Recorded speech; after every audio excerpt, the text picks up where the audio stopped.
Today we're going to give a custom look to our classic pickup, and we're going to show you how to deal with aftermarket body panels that just don't fit.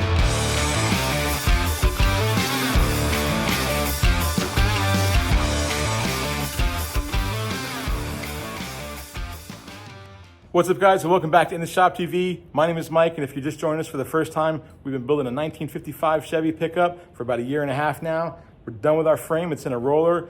Engine runs, everything's looking good. We're focusing on our cab right now because we gotta get it mounted on our frame so that we can drive this frame in and out of our small shop so we have room to work on other projects later on. So the part that we're gonna work on today is this cowl vent right here. We're gonna replace this with a cowl delete panel, which kind of is just smooth, doesn't have these vents in it, gives it a nice custom look. This panel is an original, it's in really good shape. If you look at the side here, you can see that the profile is totally flush with the cab itself. And it's not even fastened in, it's just kind of laying there right now. So I bought a replacement panel that's a smooth panel from Brothers. I'm really tempted to keep using this one because it's an original, it's in great shape, it's not all rotted out. So I'm gonna go ahead and pop this one off of here, put the new one in place, and I'll show you guys how that fits.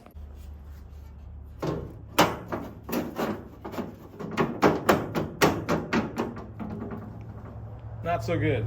So the first thing we notice is just this horrible gap. It's way raised up right there. And then if you notice this straight edge, it's almost straight all the way across. And this side is even worse.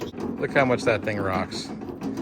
That's because they don't have the correct radius in this, is the first problem that we noticed. What I did is last night I came in here and I put some screws in position just to kind of give it that bend and see if I can introduce some spring into it or some memory. It's slightly better than it was, but it's still atrocious. So I've got both pieces laid on the side right here, and you can see just by looking at the profile right away, there's some pretty drastic differences between the two, which is some of the reason why our fit is so poor. If you notice here, this rolled edge on the original piece is way narrower than this one is. This takes up a lot more real estate.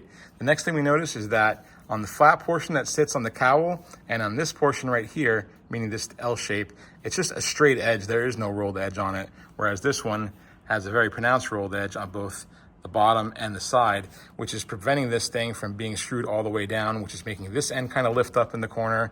That's no good. So I think the first thing that we're gonna do is we're gonna start shaving some of this away. I mean, look how much material is here versus there. And then all along this line, there's a lot more material we have to remove from there. And then we gotta remove both of these rolled edges. So I think this is what we're gonna do is we're gonna work on the side profile on the new piece on both sides and see if we can get this to lay down just a little bit better first.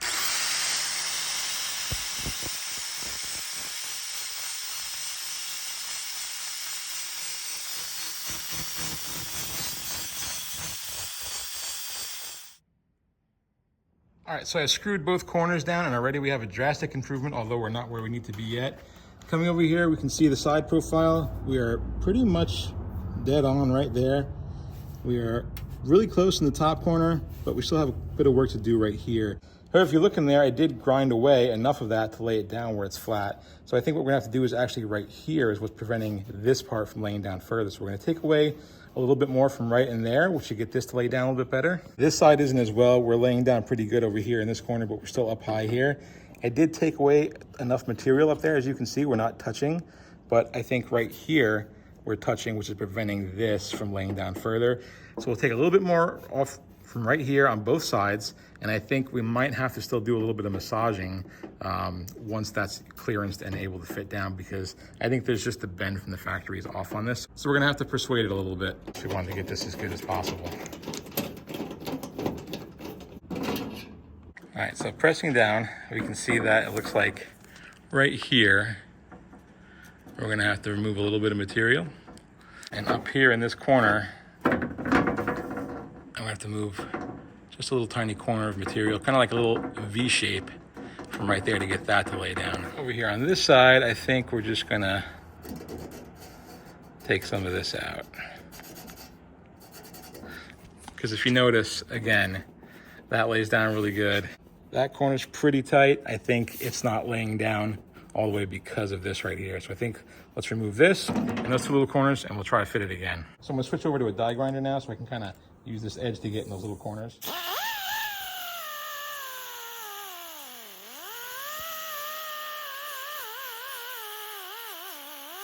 All right, let's put two screws back in the corner.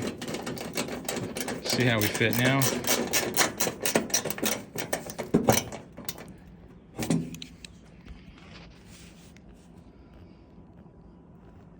All right, right, that side's really, really good. This side was definitely the worst of the two. So with only the one screw in there, we notice we don't have any deflection or springiness. It's laying down nice and tight how it should. And as we come closer to this side, we start to get that bounce. So before I take any more material off, because we do have quite a good bit of clearance there, we're not hitting, I think we're gonna start massaging this and try to get this to bend down a little bit just so that it lays perfectly. Okay, so off camera, I gave it a little bit of a bend in this corner, just with my hand, nothing fancy. And now I took out that spring, it's laying down. Still kind of up high a little bit right here.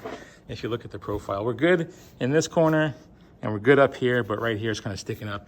And we have plenty of clearance underneath it, so that's just the bend of the metal from the factory. So I got this piece of steel here, I'm gonna wrap it in a towel, and we're just gonna see if we can place it up here and move it around a little bit and tap it lightly with the hammer and see if we can get that to conform to shape.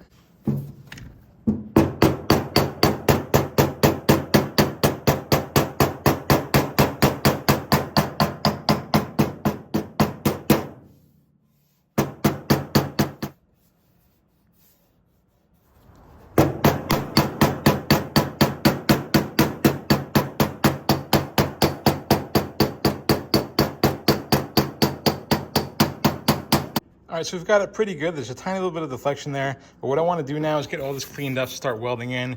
We're going to fill these seams with weld on both sides. The part that we're going to have to address after that is this corner is a little bit high. Once we have it welded down or tacked in the corner, I can kind of work it with the body hammer and get that to lay down a little bit better.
All right, so I'm gonna start sanding. I've got a couple different products I'm gonna use. I have this DuraBlock here. It's got a flat side and this kind of convex side, which I'm gonna use that convex side for that top of the cowl to get that shape.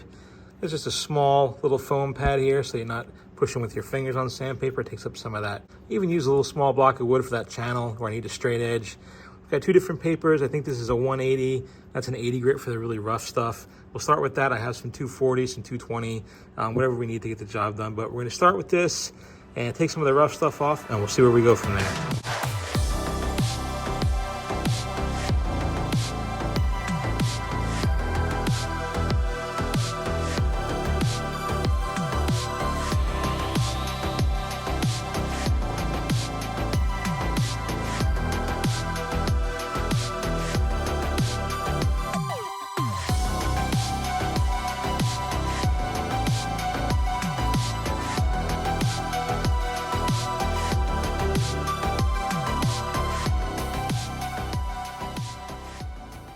The welded transitions themselves came out really good. I don't know if you guys remember where the seam is, but it's like right about here someplace.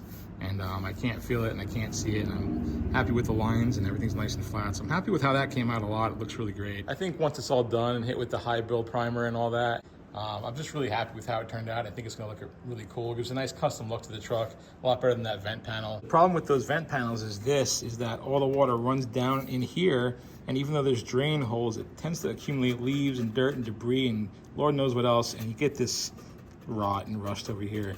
And on this cab, luckily that this area was the worst of the whole cab, honestly. These cabs are usually a nightmare, so I'm kind of happy this is the only real rot that I have to deal with, but nevertheless, we still have to deal with that. But having that Cowl delete panel up there will alleviate this problem from reoccurring, which is something that we don't want to revisit this down the road years later.